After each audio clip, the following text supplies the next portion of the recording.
Kanisa la Kiinjili la Kilutheri Tanzania KKKT Dayosisi ya Kusini Mashariki kupitia kitengo cha idara ya diakonia wamemkabidhi nyumba ya kuishi mzee Hamisi Selemani James ambaye alikuwa akiishi katika mazingira magumu kata ya Mitengo mkoani Mtwara.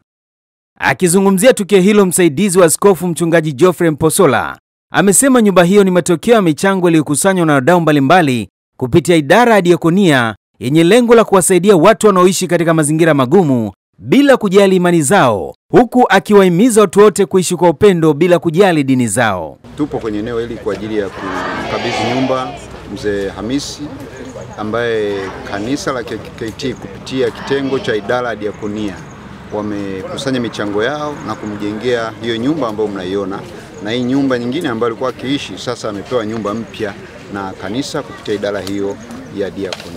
Wakristo sisi tumefundishwa upendo, kuwapenda watu wote, na Kristo hakuja kwa ajili ya watu fulani, alikuja kwa ajili ya watu wote ulimwenguni.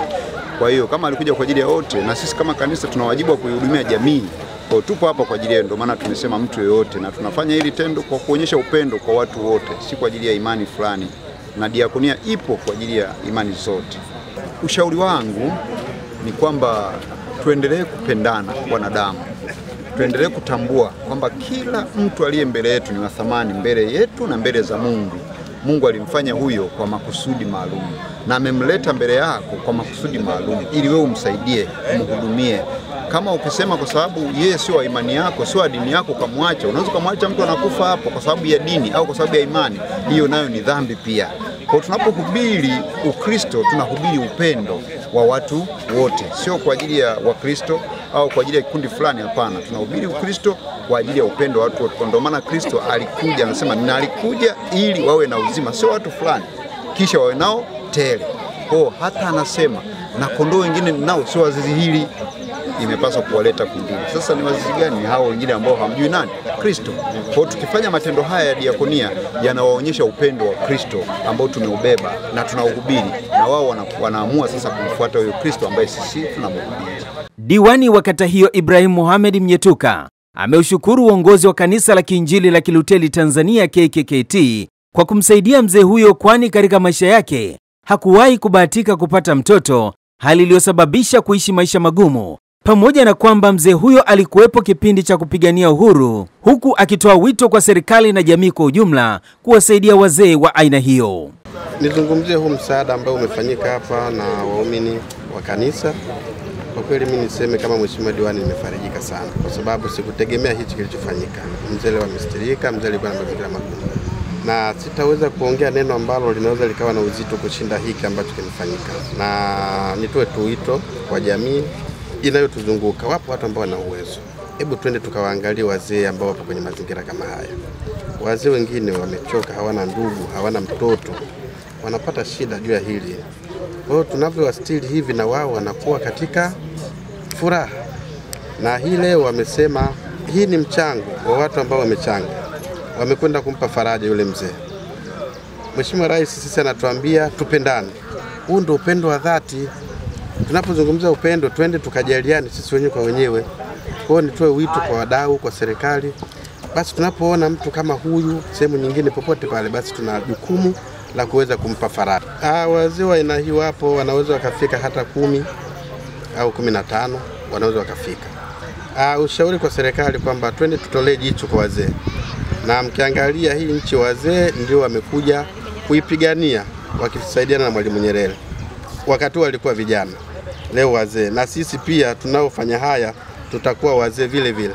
Kwa hiyo lazima serikali waone jicho pevu kwa ajili ya kuwatunza wazee.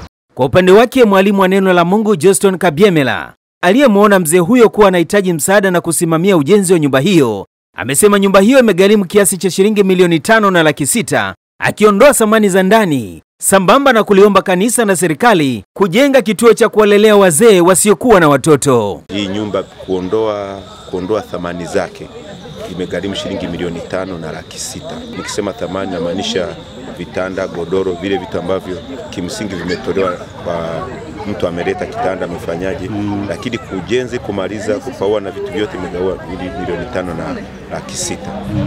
na sadaka hizi zimetolewa na watu mbalimbali hapa Mtwara, lakini kuna wengine ambao walikuwa wanatuma sadaka zao kutoka nje ya Mtwara, Dar es Salaam, Morogoro, Mwanza, mpaka nje Marekani. Kuna mtu ametuma sadaka yake ya kununua mabati, ametoka kwa mtu yuko Marekani. Tulikuwa tukihamasisha na watu wamefanya hivi kwa ajili ya kumtukuza Mungu. Kwa msingi huwa tunafanya diakonia kuwatunza watu, na tukiwapa mahitaji pale pale kanisani.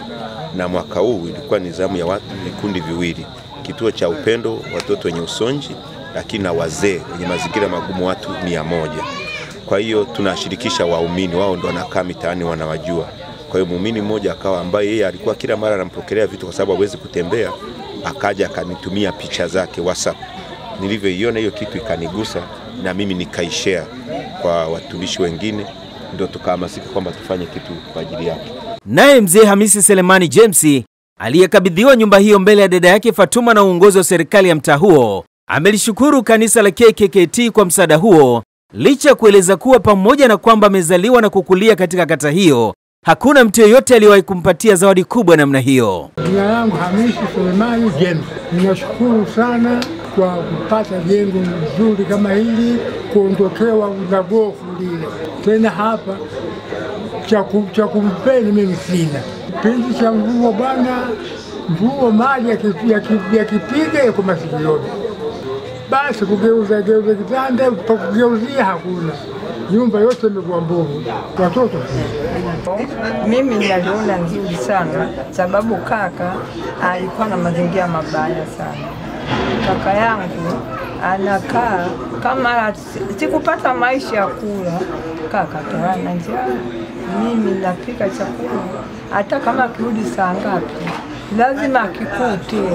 Mimi saa zingine ni mtoto mwanamke, sina uwezo wa kusema nisaidie kaka ngani.